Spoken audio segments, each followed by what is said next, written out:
Hey, it's Hip Hop and R&B on 103.5 The Beat with Papa Keith live. And, this intro, I'm going to do it a little bit differently. The distinguished Oh, Lord.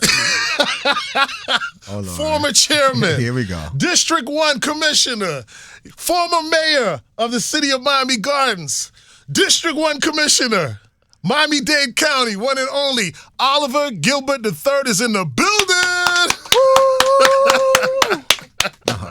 Welcome, OG. PK, it's always good to be here, bro. Yes, it's always is. good to be here. First and foremost. You always get me, though. Like, we'll be sitting here talking to you like, it's 103.5 The Beat, your home, bro. You just go right into it. It shocks the hell out of me every time. Man, Yeah, okay. It's my way of getting everybody's attention Oh, you got my attention. I can deliver. I'm here for it. First of all, I want to talk about the honoring you got the other day from the your former city. It's always going to be your city, so to speak. Yeah. You know what I mean? It's in your district. City of Miami Gardens. They had an amazing Juneteenth event, and you were honored there. Can you please speak about that? Yeah, it was an extraordinary Juneteenth event. It was organized by Councilwoman Katrina Wilson, and they honored me as Man of the Year, and I appreciate it. And you're right, Miami Gardens will always be my city. It'll always be my home. Mm-hmm. So I was born and raised in Miami Gardens, second mayor. Now I represent them. They're the heartbeat of, kind of the central point of my service. That's my service grew out of Miami Gardens. And wanting to do better for them actually helped me do better for everyone else. And so I appreciate the honor. It was an incredible event. As always, Miami Gardens does things kept first class. It was an incredible event. Most of all, what I loved about it was I loved the camaraderie. I loved the people there. And I love the idea that we got a chance to talk for a second. What I called it was a family conversation. A family conversation because, I am not immune to, everything that's happening around us. I don't let it steal my joy, so you're going to still see me out there doing what I do. But I understand how people, not just people are struggling, the atmosphere is so tense with immigration and taxes and inflation and tariffs and understand this, and because there's been this sense in our community in some respects that, we did our part, we told you all it was going to be this way, and now it's your time to fight. No, our time to fight never ends. Yeah. We're the conscience and character of this country. We're the people in this country who has had the most done to them for the most part, and the folks who actually still wake up every day and believe in the American promise. We can't stop doing that. We can't stop speaking up. So let me to ask you this on that note, because that's a good one, because we actually brought up that topic on our That Part Podcast 305 with Janae Tate. But do we have to fight as hard this time around? We absolutely do, because more is at stake. Listen, America is reborn every 2 years when we elect people. Yeah. America is reborn. Who we are going to be is reborn. And so when you say not fight as hard, listen, first of all, if they're doing something that doesn't affect you today, they will be doing something that does affect you tomorrow. But not to quote Dr. King, but he said injustice anywhere is injustice everywhere, because and the idea is that you can't contain it. You really can't. If you're saying that you can deport, people just because you think they're not supposed to be here, don't think they're gonna stop at them. Don't think that we have due process for a reason. We have the rule of law, absent the rule of men, for a reason. We, years ago when this country was founded, we were founded on the idea that no one person was right, that we should give every person the same process. And that process, whatever the process was, that's what we're going to define as fairness. How we codify fairness in the law is due process. And so if you can put everybody through the same process and get to your results, that's fine. If you can't, that's fine. But we require that process for everyone. That has to be the thing that we're talking about. We have to be talking about the fact that this country needs to reflect us. Like not reflect us just how we look, but reflect us in our goodness. Mm-hmm. We are not bad people. We just want opportunity. Mm-hmm. That opportunity can exist for everyone. Listen, as an attorney, you can attest to due process and just that whole system for sure. It's rooted in you. But thank you for getting into that. I also want to get into something else. You and I share a common interest in our youth and our future. Yeah. You know what I mean? And you have an amazing program that I'm actually able to benefit from. Can you speak to that? Yeah, so it's our summer internship program. And we do a lot of programs throughout the year for young people. And that's primarily because when I was growing up in Miami Gardens wasn't a city, and people didn't do programs like this for us. They didn't have summer internship programs like that when I was growing up. They didn't take kids on trips around the country when I was growing up. They didn't give them laptops and computers. We didn't do all those things. And so every summer we recruit kids from the community, and we give them internships with businesses around the community. And so you have one of the interns here, and she's doing a fabulous job, I'm sure. She is. Yeah, and so, but I hear from employers all the time, and I hear from the interns and their parents all the time, because you're giving them experience they wouldn't normally have gotten, and we actually pay them. And so it's something that we go out, and I raise the money for it every year. The program was actually started back when Barbara Jordan was the commissioner for District 1. When I became commissioner for District 1, I committed to making it larger, and so we've done that every year. Yeah, great and so job. we keep doing that because I want these young people to have access to opportunity that I didn't have. And so I'm not, confused. I am blessed, and I've been successful in life. I went away to FAM, came back here, graduated from UM's law school, prosecutor, practicing attorney, partner in a law firm, councilman, mayor, commissioner, chairman. All of those things are great, but it doesn't need to be as hard for them as it was for me.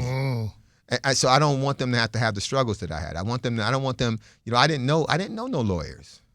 I didn't know any lawyers. I didn't know anybody who could help me, point me in the right direction. I was just figuring it out as I went along. Yeah. And so that we need to make it easier for them. We need to make it easier for them to do better than us. I don't want them to do what I've done. I want them to outperform me in every way possible. That part. Because that's how our community grows. And so I wake up with that idea. I serve with that idea. And so we'll do things for every segment of the community, but I pour a lot of resources into our kids because I think that we need to pay attention to their maturation as adults, because their maturation as adults is going to largely define whether we're successful as a community. Absolutely. I want to thank you also for you've given me my first opportunity to do stuff in the community, Lake Lucerne. We always could share that memory. You know what I mean? That's down in the history books, and you continue to give me opportunities to serve the community because you also see something in me, right? Absolutely. And I hit you up, and I'm like, Commissioner, it's Caribbean American Heritage Month, and we need to do something, and we need to do something like this. And you're like, all right, just let me know what you want to do, and da-da-da-da. And here we are with an event this Saturday called Sounds of the Caribbean, where we are paying homage to the sound system and DJs, which is how I got involved with the music and with Caribbean music. So people are really, really excited about it. It's happening at Walt Frazier Park, a.k.a. Carroll City Park. Yeah. And thank you for that opportunity. And it's going to mean so much to the community and so many other people, that we are honoring our Caribbean Americans here in the city also of Miami Gardens. No, it's important. I'm happy you called me, and I'm happy we're doing it. Look, my family, my mom's side of the family, they were Bahamian. They're Bahamian. Mm-hmm. And so sometimes we don't really pay attention to the extraordinary contributions that people from the Caribbean have actually made to what South Florida is. When you talk about the city of Miami being really the oldest, most established, the largest city in the state of Florida, you got Black Bahamians who actually signed the charter for the city of Miami. We built this place. We've been here in the formation. We've been here the entire time working. Yep. And so finding a way to actually honor that heritage, to actually and to bring everybody together, because we fall into this thing sometimes where I'm Jamaican, I'm Bahamian, and they're Jamaican, and they're Trini, and they're Haitian, and listen, y'all, they're different stops from the same boat. Those are different stops on the same boat. Right. I don't want to hear none of that. What I want to hear is how we can find not what's different about us, but what's unique, what's the same about us. Yeah, common ground. The common ground, and how we actually unite. Right before I walked in this room, I was reading my phone. The president just ended TPS for all Haitians, 500,000 people eligible to be deported, just like that. Just like that. Mm-hmm. And so we need to find ways to not just have fun. And we're going to have fun. Listen, hopefully we're going to create another one of those viral dance videos. Right. Yeah, we're going to get this. I don't know what I'm going to do. Because, when the videos come out, I'd be a little gone. Right. But I don't know what I'm going to do. But hopefully we make one of those viral dance videos.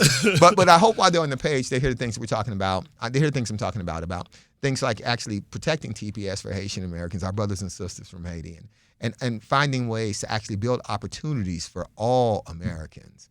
This country was never meant for the people who were just here. If it were that the case, there'd only be Native Americans here with opportunities. Exactly. Everybody else who came here, they came here with the same basic idea that they could build a better life. How do we ensure that?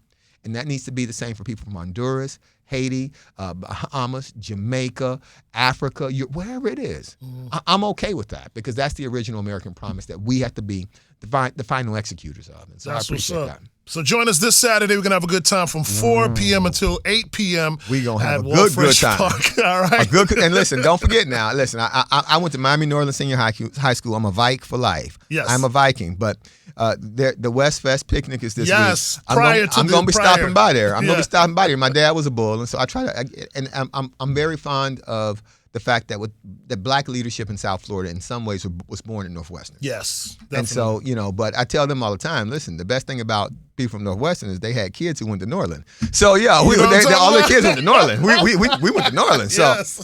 but it's always a good time. I got a hospitality tent out there, so if you know me, fall through. We're gonna have a good time out there. I love the camaraderie. I love seeing everybody. People I've known all my life, people who I meet for the first time, but it's always a good time. So we got the West Fest, we got our Caribbean Heritage event. Yep. We're going to have a busy weekend, but it's going to be a busy weekend with all of us together. So that's going to be an extraordinary thing. One last question for you, sir. We've had our first female Miami-Dade County mayor. I would love to see us have our first black. Oh, I would too. Yeah.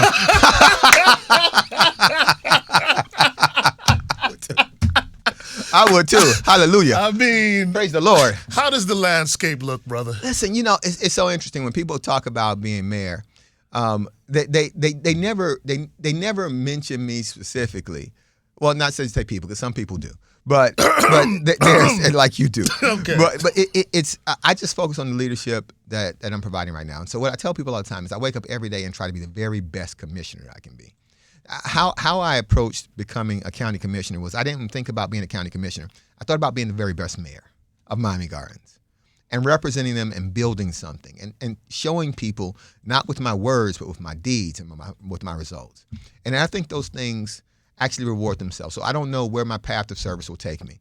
I do know that I believe and I love this county. I love this county. I believe, I travel the world and I represent the county. And what I say to them, I say to everyone who can hear us today, 53% of Miami-Dade County was born in a different country. When you talk about the world being an international, this is the international city. Yeah. We're a place that's showing people how diversity can work. And are we perfect? No, but we are young. We are young, and we're going to be the heartbeat of this hemisphere. That's what's going to happen. And so I'm vested in that. I'm invested in that. And how we grow and how we become what we're meant to be, it's largely going to be people like me and largely people like you, people who believe in an inclusive Miami-Dade County and not an exclusive Miami-Dade County. People believe in opportunity and not shutting people away and pushing them down. People understand that you're not going to always be rich, but just because you were born without something doesn't mean that's how you have to live and doesn't mean that's how you have to die. We can actually build it. And that's for everybody, whether they speak Haitian Creole, Spanish, English, Portuguese, no matter what it is. I believe in us. I believe in us, and I hope that that always comes through. Yeah. All right. Well, whatever your next steps are, it's going to be amazing, and we're going to be lucky to have you, sir. I'll tell you that much. All right. Big shout out to our very own Commissioner Oliver Gilbert III, the distinguished gentleman himself, the man of the year. Thank you so much for all that you do for all of us, and you've even helped me in other districts. Just to let you know the history of how this man has looked out for me when I'm in times of need to do good. So thank you so much, brother. I love you. All right. Love you too, brother. All right.